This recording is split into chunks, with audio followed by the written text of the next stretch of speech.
Hi, good morning. I am Adeleke David, Mr. Effectiveness.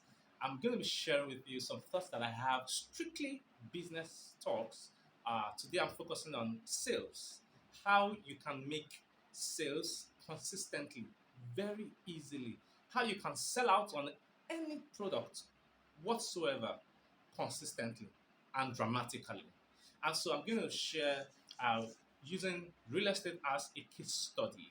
And so, in my observation, I have realized that there are many properties, particularly in Lagos and especially land, that are overrated. And for me, it's just that realization that if supply doesn't fall within the bracket of affordability, then it will sit pretty, like an idiot on the shelf. And that's so funny. So you have a lot of products, a lot of landed properties that are too expensive and largely unaffordable, and they're just sitting there pretty, like idiots on the shelf. So that's what is happening to a lot of real estate companies, out there. They're putting out estates with prices above the economic reach of the majority, and that doesn't sit right. The whole goal of any product is to sell. So if you're not selling, then there is a problem. So here's what I think about it.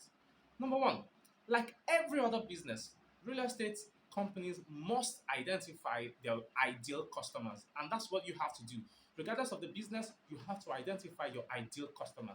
Your ideal customer is that person who will easily, most affordably buy your product without thinking twice about it. So now you have to find what I call the customer product fit or the product customer fit, any way you want it.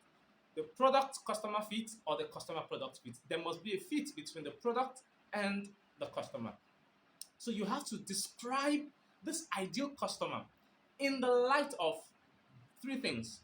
The first is the psychographics. Did I say that? Psychographics. Now, psychographics touches on factors like value system, priorities, whether the person places priority on quality or on price, beliefs about the kind of product, in this case, land. What does this person think about land? What does this person think about real estate? Exposure level to trends in that sector or industry, and then how they process the concept of ownership of that kind of a thing. You need to think about these things and how these things play out. The second thing that you must consider and ask questions about is the demographics.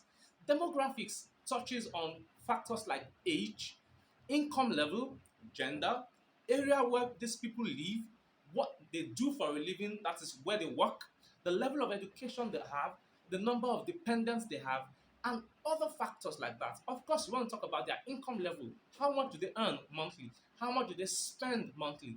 These factors give you insight into the kind of person that you're talking about or talking to.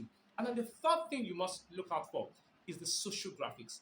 Social graphics simply focus on the social lives of people. Who does this person relate with? Who are those in their circle of influence? Who are the people that they mingle with? Who do they know? Where do they spend their leisure time? What do they do during their leisure time? How do they relax? Who do they relax with? What social media platforms do they engage? What do they do on those social media platforms? What content do they consume on those social media platforms? How long do they spend on those social media platforms? And at what time of the day do they spend time on those social media platforms? All of these questions, when you have the answers, you put them all together, look at your product, and identify the qualities of the kind of person who fits this product of yours. When you do that, then you would have what I call a product customer fit. When you have a product customer fit, it becomes easy for you to sell anything because your possibility of making a sale increases by as much as 80%. Now, the remaining 20%, I'll speak about that in another video when I'm going to share three things that you must tick, three boxes that you must check for you to make a sale easily. But for today, these things surrounding everything about product customer fit are the things that you must factor and achieve. You must identify your ideal customer because if you don't, you'll be trying to sell a Bentley to Yaluku, and that could work. So Till I come your way again next time, this is me, Adeleke David, Mr. Effectiveness. Cheers.